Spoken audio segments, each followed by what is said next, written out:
Weatherford, Kansas, a quiet city where the Kahler family once lived what seemed to be the perfect life. Kraig Kahler and his wife Karen had a beautiful family. 2 daughters, Emily, 18, Lauren, 16, and a 10-year-old son named Sean. They had met back in college at the University of Kansas. Kraig was a senior in engineering, and Karen was a bright-eyed freshman. Both were ambitious, intelligent, and deeply admired by their peers. Their romance blossomed quickly after graduation. They didn't waste time. They got married and welcomed their first child, Emily. 1999 was a golden year for the Kahlers. Kraig was appointed director of the energy department in Weatherford, a prestigious, well-paying position. The family moved into a spacious home and soon had 2 more children, Lauren and Sean. Neighbors saw them as the model American family. Karen was especially beloved, always baking, always sharing food with those around her. By 2009, Emily was away studying pharmacy at St. Louis College, while Lauren was excelling at her local high school. On the surface, the Kahlers had it all, but beneath that picture-perfect exterior, cracks were beginning to show. One day, Karen's younger sister Lynn received a troubling phone call. Karen confided that Kraig had changed over the years. He had grown increasingly controlling. He wanted to know where she went, who she met, and what she did at all times. Each month, he gave Karen a set amount of money and demanded she keep every receipt, no matter how small the purchase. He also enforced a strict daily routine, expecting certain behaviors from Karen whether or not she felt comfortable. The home, in many ways, was no longer hers, it was his domain. And Karen, despite her smile, was feeling suffocated, looking for some autonomy. Karen joined the local gym. She showed up regularly and soon became a familiar face. Eventually, management approached her and asked if she'd like to become a trainer. Excited, Karen said she needed a day to think it over, when in truth, she needed to ask Kraig for permission. Surprisingly, Kraig agreed, but with conditions. She could coach, as long as she kept up all her responsibilities at home and picked up the kids on time. At the gym, Karen met Sonny Reese, another trainer.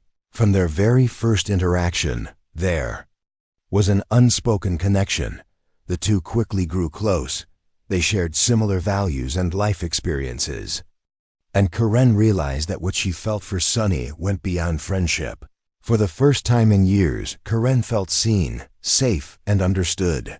She told Lynn that it was like discovering a kind of love she'd forgotten existed, free of fear and control. Sonny felt the same. The two began a relationship. Eventually, Karen decided to be honest. She sat down with Kraig and told him the truth. But instead of reacting with anger, Kraig's response left her stunned. He wasn't furious. In fact, he welcomed the situation. He began sending Sonny flowers and messages suggesting, disturbingly, that the 3 of them could find a way to make it work. He told Karen he didn't care, as long as she didn't leave him. But Karen and Sonny weren't interested in a 3-way relationship. They truly loved each other, and Karen wanted a divorce so she could be with Sonny. When Kraig found out, he was furious. He refused to accept the separation and did everything in his power to sabotage the relationship between Karen and Sonny. The marriage continued to deteriorate. At a local gathering, it became clear to everyone that Karen and Sonny were more than just friends. Kraig was also present at the event, overcome with jealousy. He struggled to contain his emotions. Soon, neighbors and friends began whispering about the Kahlers, and Kraig felt publicly humiliated. Back at home, the confrontation escalated into a heated argument. Eventually, Kraig made a decision. He would move the family to another city. He believed that physical distance was the only way to break Karen and Sonny apart. He accepted a new government position in Columbia, Missouri, one of the highest-paying public jobs in the state. In June 2008, the entire family relocated to Columbia, nearly 9 hours away from their former town. Kraig assumed the move would drive a wedge between Karen and Sonny. But he was wrong. Karen and Sonny stayed in close contact. They texted, called, and even visited each other regularly. Karen eventually filed for divorce. She admitted that she had hesitated before because she worried about how it would affect their children. She wanted them to grow up with both parents in their lives. But her daughters, Lauren and Emily, made it clear they supported their mother's happiness and her relationship with Sonny. That was what truly mattered to them. With her daughter's support, Karen was more determined than ever to end the marriage. She no longer shared a room with Kraig, which only enraged him further. He couldn't handle the fact that his daughters sided with their mother. In a fit of anger, he reportedly called them rotten and swore never to speak to them again. Kraig started obsessively calling relatives and friends. One minute, he begged them to convince Karen to reconsider. The next, he painted her as a cruel woman who had left him for someone else and was trying to take everything he had.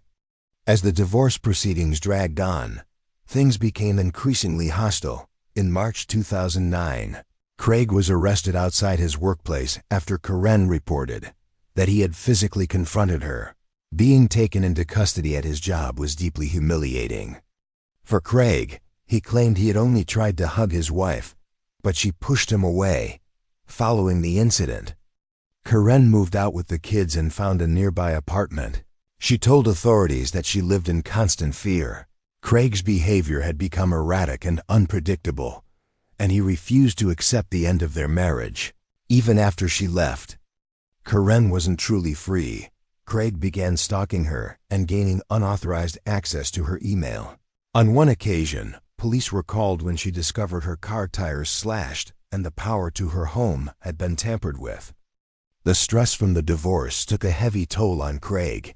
His work began to suffer, and he started skipping shifts to follow Karen around. By September 2009, he was officially let go from his job. From there, things only spiraled further out of control. Kraig's life began to unravel. By the fall of 2009, Kraig Kahler had lost everything. He was no longer employed, was drowning in debt, and had to sell the family home, with nowhere else to go. He moved back in with his parents. At that point, the divorce was finalized, and Kraig was ordered to pay Karen $3,000 a month in child support. Life was a far cry from the respected energy director he once was. He was now a man struggling to stay afloat. That November, Karen and the kids Emily, Lauren, and Sean decided to spend Thanksgiving with Karen's mother, Dorothy White. Dorothy lived in a modest farmhouse in rural Burlingame, Kansas. It had been years since Karen was able to go home for the holidays, and this visit felt like a fresh start. No more asking for permission, no more fear. For the first time in a long while, she believed she was finally free, and that happiness might be just around the corner. She had no idea how wrong she was. Saturday, November 29, 2009. Sheriff James Nation was in his office when he received a call from a concerned resident in Burlingame. They reported seeing a suspicious man in the area, carrying what looked like a long object, possibly a rifle, and placing it in the backseat of a car before driving off.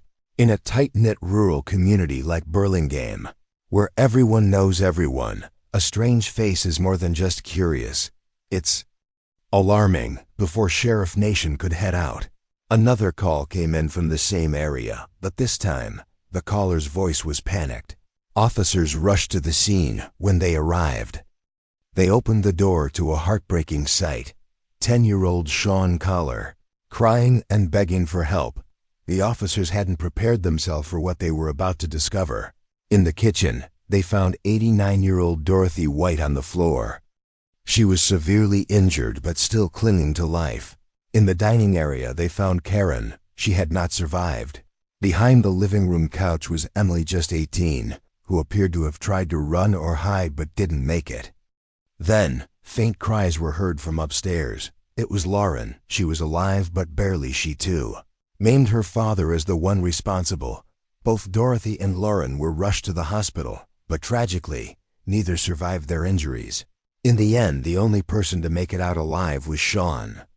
What the police didn't realize then was that Sean had seen everything. According to Sean, he had been in the kitchen with his mom. helping her clean some old coins at the sink when his father entered the house through the back door. Without warning, Kraig raised a rifle and fired at Karen. Sean said he instinctively ducked and ran straight out the back door. Once outside, he heard more gunshots. Police quickly launched a search for Kraig Kahler. A local resident reported a car abandoned along a remote country road. It matched the description given by neighbors of the strange man seen earlier. Officers believed it was Kraig's vehicle. Inside the car, they found antidepressants, ammunition, toiletries, and canned food, but no sign of Kraig himself. The officers who arrived at the scene could hardly believe what had happened. A father had turned on his own children. They were especially shaken by the fact that he had reportedly chased one of his daughters through the house after 8 hours of searching. Authorities located Kraig. He was wandering along the roadside, disheveled and in a daze, as the police car approached. He calmly walked toward them and said, "I'm the one you're looking for." He was taken into custody without incident and brought in for questioning. Strangely enough, Kraig was cooperative. In December 2010, Kraig stood trial for what had taken place that night. His defense attorney argued that Kraig had experienced a mental breakdown. He had lost his job, moved back in with his parents, and was under financial strain after the divorce. He felt abandoned, betrayed, and overwhelmed. But the court didn't accept that reasoning. In 1995, the state of Kansas had passed a law that made it much more difficult for defendants to claim mental illness as a legal defense. And the judge pointed to one important fact: Kraig had left Sean unharmed. The boy had been right there. That showed intention and control. By then, Sean was 12 years old. He had to testify in court against his own father. And he did, with courage far beyond his years. Sean told the judge everything. It was one of the most difficult things a child could ever be asked to do, especially one who had lost his entire family in a single day. On August 25, 2011, Kraig Kahler was sentenced to death. He showed no reaction, no sadness, no regret. In fact, he smirked and made sarcastic remarks. As he left the courtroom, he turned to his parents and said, "Try raising Sean right, so he doesn't grow up around freaks." Sean would carry that day with him forever. He had witnessed the unimaginable. He had survived what no child ever should, and somehow he kept going. The most devastating part of it all was this: the person responsible for the tragedy wasn't a stranger. He was Sean's own father. Ray showed no remorse, no guilt. Maybe he was cold-hearted.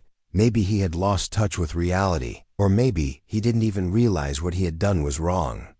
One of the scariest things about being human is the ability to lose our moral compass.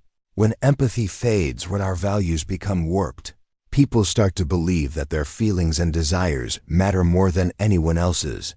And that's when control becomes obsession. Ownership becomes entitlement. Some people convince themselves they have the right to dominate others, to control their lives, even take them away without ever acknowledging the weight of what they've done.